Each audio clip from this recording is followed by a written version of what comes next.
welcome to my channel, and for if you're new here, welcome to me. My name is Laura, I'm 18 years old and I'm living in beautiful Thailand at the moment. In this video I want to talk about something a bit more sensitive to me, but I felt it's very necessary to share with you, and I think it maybe can help a lot of you guys as well. I want to share with you how traveling has completely changed and bettered my life, but I also want to talk about what it started with and how in the first place I wasn't so happy with my life. In this video I'm gonna share a bit about my eating disorder journey that I had, and how I went from a 14-year-old very insecure girl to now an 18-year-old girl who's living in Thailand and living the best life. So when I was 14 I developed an eating disorder. I developed anorexia nervosa, and until today it's still a very hard topic for me to talk about, but I've always found the YouTube videos very inspiring and helpful in my recovery.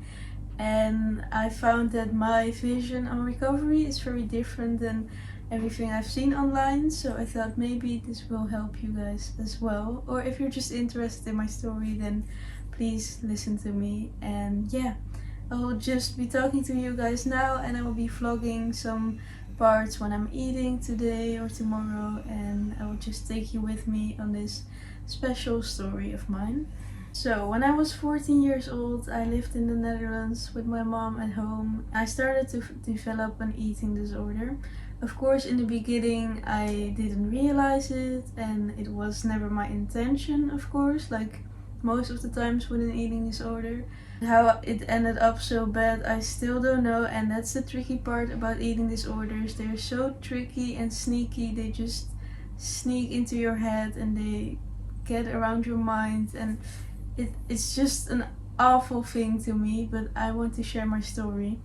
I lived at home and it was 2019, 2020, and by that time COVID also started. So I was still in high school and I was always a bit insecure about myself, and when COVID started we had to go in quarantine, and that was just not a good thing for me. I was already a bit focused on my food, and I've done gymnastics for my whole life, and maybe this was also a small or a big part in how I developed it, because I was always very focused on my body and on my weight and if I would be good enough for gymnastics, but it was never like this big of a thing for me. I had always other focus points in my life, but when COVID started I could completely focus on my food and my exercise. So in quarantine I isolated myself completely, and I of course didn't have to see anyone, so that was a very good thing for the eating disorder, of course, but not for my health.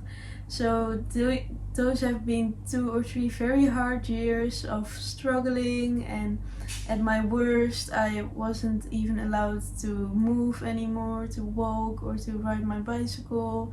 I wasn't allowed to go to school anymore, no gymnastics trainings. And luckily enough I got the help I needed at that time from therapists and dietitians, but that wasn't enough for me, and I couldn't set my mind to fully recovering. And at this one particular moment it got so bad that they told me, yeah, we have to admit you, or we have to give you medicines to somehow numb your brain, and that will just make you eat. And at that point there's something changed in me. I was like, no, I cannot do it like this, I cannot continue like this, I will fucking take my own life. I think that's the point when I realized, no, you have to change this, and it is in your hands to change it, and no one else will do it for you. And I realized that if they would submit me in the hospital, that the change would probably be for maybe half a year, and then if I would be out of the hospital again I would probably fall back into old patterns. So that was not an option for me. So at that point I really started to change, and I went full in, or all in. I watched a lot of YouTube videos about it, and yeah, I basically just honored my hunger as much as I could, but of course it's not that easy. but I tried to. And yeah, also I was finished with high school at that time, so I was a bit more relieved and happy that I didn't have to go to school anymore, because there was not a nice period of my life at that moment. And at this point, when I finally got a little bit better and I could start doing gymnastics again and start doing my hobbies, I decided to go on a gap year, and this has been absolutely the best decision of my life. And as you can see now, 3 years later, I'm living in Thailand and I'm super happy, and I wouldn't say I'm fully recovered from my eating disorder, but I can easily say that I don't struggle with food that much anymore, and I can just eat whatever I want, and I'm healthy again. And yes, I'm very grateful for that. But in my opinion, this traveling has been a big part of my healing and my recovery journey. So how did traveling change my life so drastically and made me heal my mind from my eating disorder? Well, because I went traveling when I was 16 in 2022, I believe. I went on my first solo trip to Africa, Tanzania. I made another video about this, so please check that out in my channel. And there I lived for 8 weeks in a host family, and of course the food in Africa is completely different than at home in the Netherlands. And the good thing for me was that I lived with a lot of other people, a lot of other volunteers, and I lived with the family, and we would always eat together. And of course no one knew me there, so no one knew about my struggles, and that was actually all I wished for, because when you have an eating disorder and people know about it, you feel like everyone will focus on you and everyone will look if you eat or if you don't eat too much or too less. So it was such a big relief for me that no one knew about it and I could just somehow start over. And yes, at that time I just explored so many new flavors and tastes. And in Africa they fry everything, or I don't know if it's everywhere in Africa, but in Tanzania where I lived, they fried every single thing, and we ate sweet potatoes for breakfast, or we ate chips like fries almost every day. And yeah, it was so nice for me to see how other people eat and not just only see my own family at home, because that's also like they have their own patterns and they're used to that. And now I could kind of widen my vision about food. And also the thing that helped me a lot is at home in the Netherlands I knew every single nutritional value of the food. And of course I weighed a lot of my food when I was deep in my eating disorder, and I would know from everything the exact nutritional values. And even though when I didn't want to focus on it anymore, it still somehow pops up in your head. But because I was in a different country with different foods, and the host mom always cooked, so I had no idea what she put in it.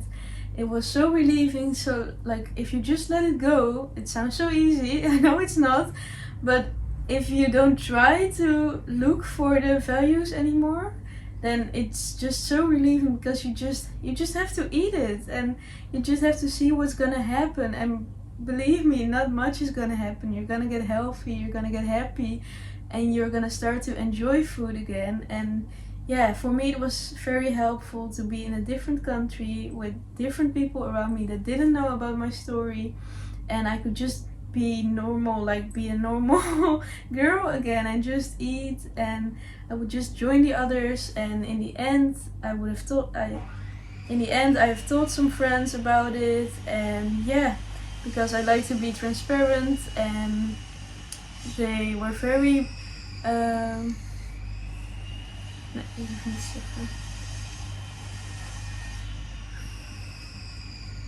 yeah, so living in a host family in a complete different country has really been a great first step for me to food freedom again. But then when I came back home after 10 weeks, somehow I fell back into old patterns, because of course I knew the food at home, I knew all the values.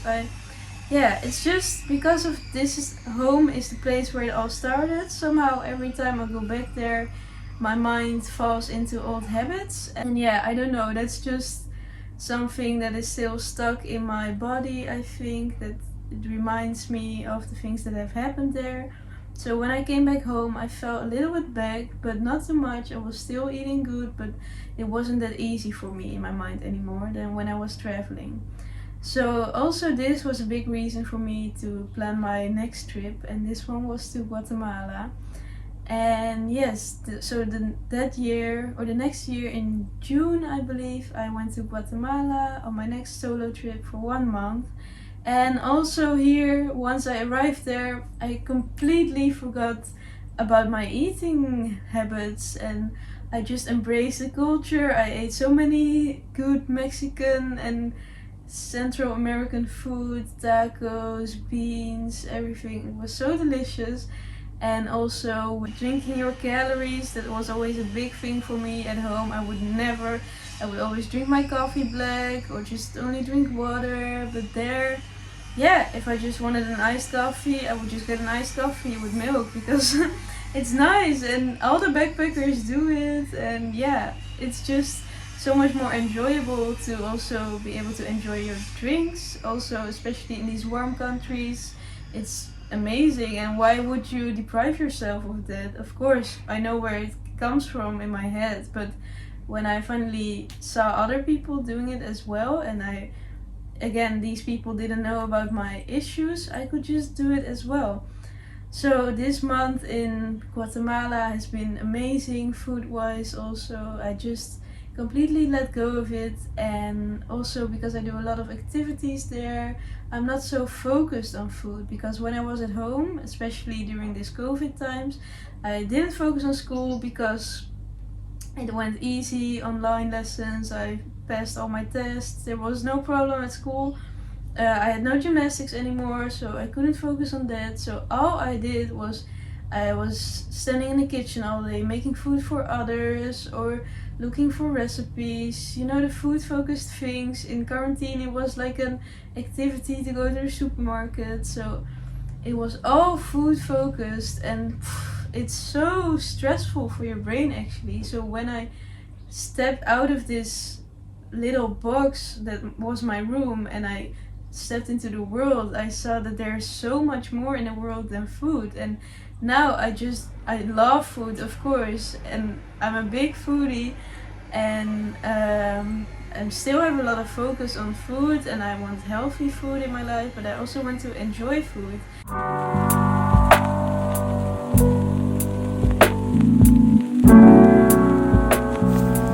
So this place I go to pretty often actually. It's a salad bowl place, and you can pick 8 of your own ingredients and yeah, just create your own favorite salad.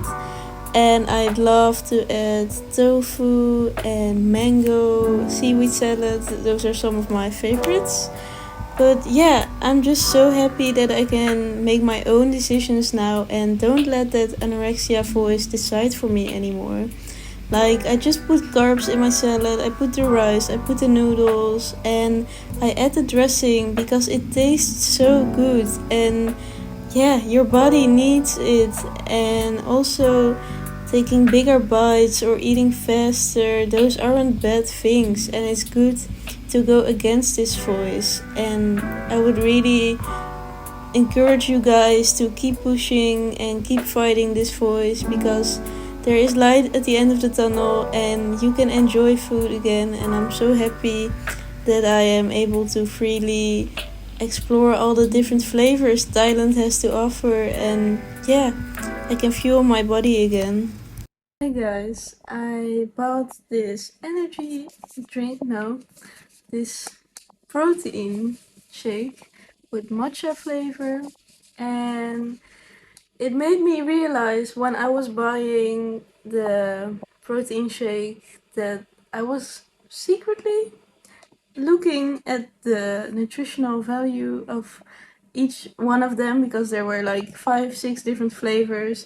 And when I don't know what to choose, apparently I still look at the calories, and then I make my decision on which one has the least amount of calories. And when I was doing that, I realized it. And I think that was a good thing that I realized it, because you know, these habits from the eating disorder, they're just stuck in your head somehow, and once you realize it, you can change it. But yeah, I've come to the realization making this video that of course, as I said earlier, still not 100% recovered, but yeah, I've come to the realization that there are still some things that are stuck in my head and that I need to work on. But I am very happy that I can say that I'm enjoying eating food again, and that I can just eat whatever I want, even like liquid calories I can drink now. That was a big fear of mine, and yeah, I've overcome a lot of these fears, but I'm also still working on my body image, and that's the thing I struggle the most with still at the moment. And also exercising. I go to the gym here.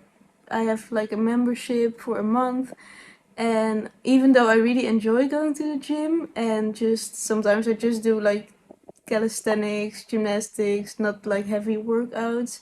But because I bought this membership, I somehow want to go every day, even though like today I don't really feel like going to the gym and it's already 5 p.m. And now that I record this, I'm like, no, maybe I should just not go and give my body some rest. So I'm still working on my healing recovery journey, but I wanted to say that, yeah, recovery takes a long time, and I'm happy to say that my body is fully healthy now. I've reached my set point weight, my goal weight, and yeah, now I'm just working on the last little things mentally. And yeah, I wanted to share that with you guys. And for now, I'm gonna end this video here. But if you have any questions or if you want to say something, please let me know in the comments. And I will, if you are interested, make some more videos about this and take it in my daily life. And you can also follow me on TikTok, where I will make some more updates about this subject and other subjects. So thank you guys so much for watching. Please reach out to me if you have any questions, or if you're also going through recovery, then we can support each other in the comments. And yeah, you got this. Bye bye.